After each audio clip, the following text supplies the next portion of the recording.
morning, colleagues from the media. We are gathered here at Migori at the Agriculture offices for a very important event that we have just launched this morning. And this is the third phase. Of farmer registration in Migori County. This comes in the backdrop of a number of complaints that we are receiving within the county of many farmers who are not registered and have not had an opportunity to get their e-vouchers so that they can benefit from the government subsidized fertilizer program.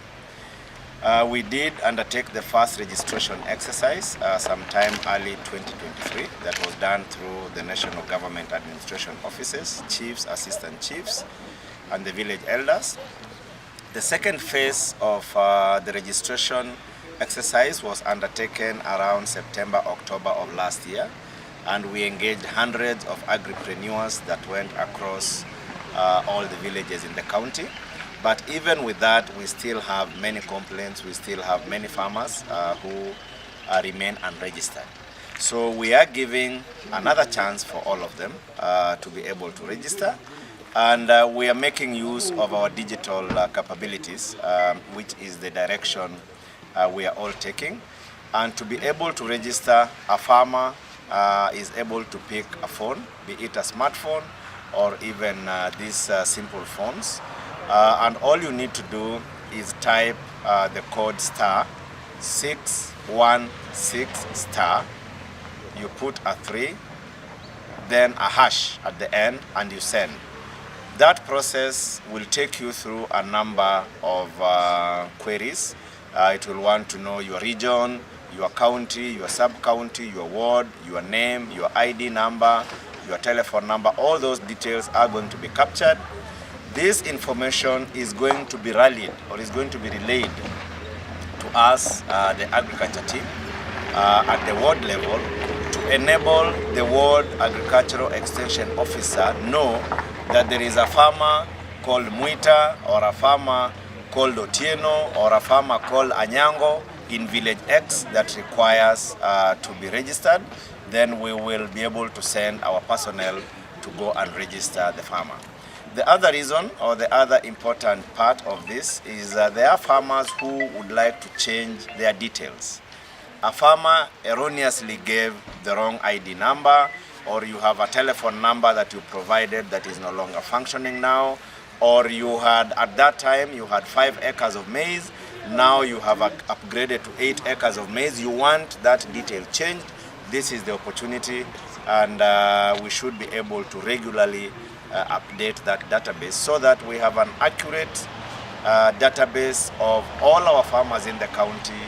We know who they are, we know where they are, we know what enterprises they are involved in, so that we can be able to customize our extension services to reach them and to serve them much more effectively. So we are calling on you, our media, the media fraternity, to really share this information out across all our farmers, across all our stakeholders, so that then we can improve on our ability to generate e-vouchers, both for the fertilizer program, but there are many other government interventions that will come to our farmers through the use of e-vouchers, and therefore we do not want to leave any farmer behind out of this program.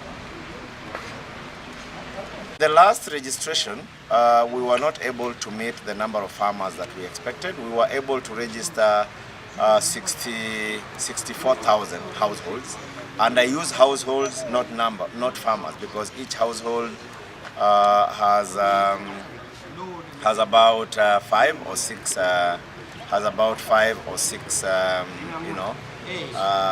members in there.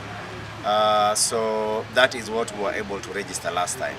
We are hoping that within the next 2 or 3 weeks, we should be able to push that number to way above 100,000 households registered within the county. But it will take the effort of all of us to be able to achieve that. aside from The issue of extension officers is still a challenge, not just in Migori County, but across all the counties in this country.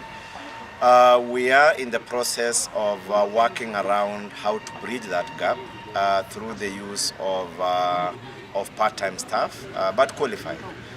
We are trying to rope in interns, we are trying to rope in agripreneurs who will be engaged for a longer period of time so that our farmers can be able to get the much needed extension services that they require out there in their farms. So we have to acknowledge that it is a gap we have, but we are working around that so that we can increase the number.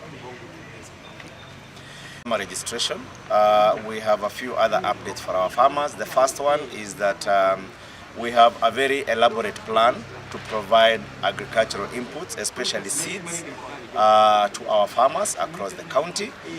In the last financial year, we were able to provide seeds worth 3.6 million Kenya shillings. But this financial year, we have lined up way over 15 million Kenya shillings.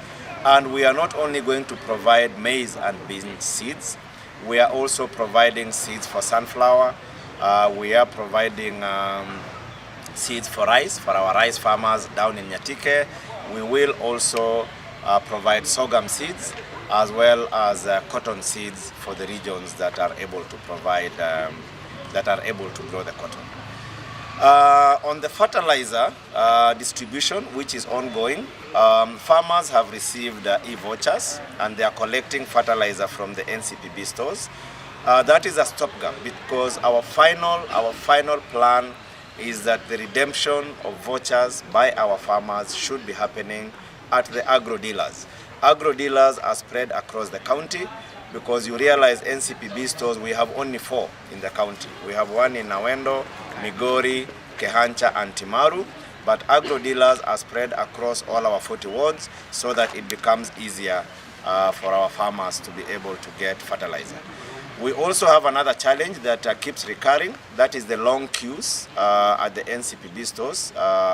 We have received information as well that there are cartels, there are brokers who dare go to the NCPB stores, pick fertilizer and begin selling fertilizer to farmers at a higher price than 2,500 shillings. I have 2 messages here. First, Mkulima, do not accept to pay anything more than 2,500 shillings per bag, and please pick your fertilizer from the designated NCPB stores. Number 2, the cartels and brokers are on notice.